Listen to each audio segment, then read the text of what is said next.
Oi meninos, eu sou Renata, sou a professora de espanhol e separei algumas dicas para vocês pensando nessa questão das questões de espanhol no Enem.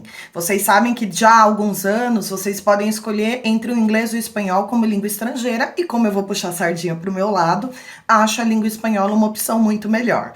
Então separei alguns slides para a gente fechar aí o que seria interessante em poucas dicas, ok? Vamos lá. Separei alguns sites aqui interessantes que vocês podem se atualizar e ler textos da cultura espanhola.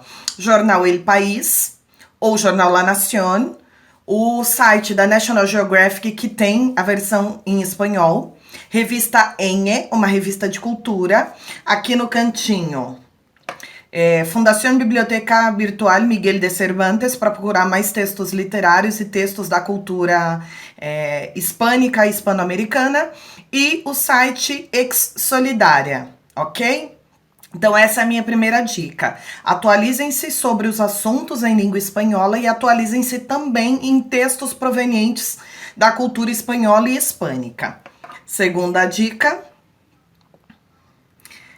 faça uma análise crítica e organizada dos textos apresentados. Então vamos lá.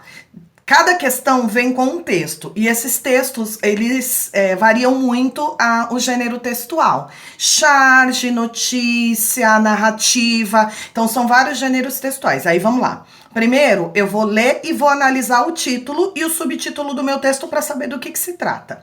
Segundo, eu vou verificar abaixo do texto a fonte, de onde foi tirado, que também é uma informação muito importante. E a data, porque também tem a data de acesso.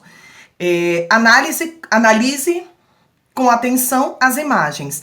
Então, as imagens são muito importantes e dependendo do texto, elas são primordiais. Se eu tô falando de uma charge, se eu tô falando de uma tira, se eu tô falando de um infográfico, a imagem faz parte muito importante dentro do meu texto.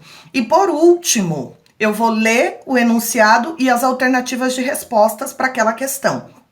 Já fazendo algo que é muito interessante, eliminando tudo aquilo que eu acho que é absurdo. E aí me sobram poucas alternativas para que eu aí as defina. Tomem muito cuidado, porque às vezes as alternativas são muito parecidas e uma palavrinha difere uma da outra, ok? Terceira dica. Revise os conhecimentos de língua espanhola, tanto gramatical quanto de vocabulário. Coloquei aqui uma dica para vocês da Real Academia Espanhola. É um site oficial, www.rai.es, e vocês conseguem aí informações verídicas sobre a língua espanhola. Quarto tópico.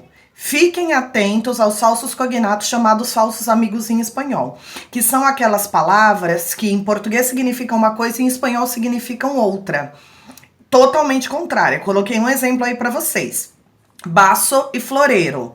Baço é copo. Eu quero um baço de água. Floreiro é o vaso. O mesmo, borracha. Borracha é bêbada, né? Borracha em espanhol é goma. Então eu tenho que ter um conhecimento básico aí dos falsos cognatos para não me confundir na hora de responder as minhas questões. Como última e não menos importante dica, treine com as provas anteriores. Vocês têm vários exemplares aí das provas anteriores e seria interessante vasculhá-las, olhar as questões, fazer antes mesmo de procurar as respostas delas. E aí vale um adendo com relação à prova de espanhol.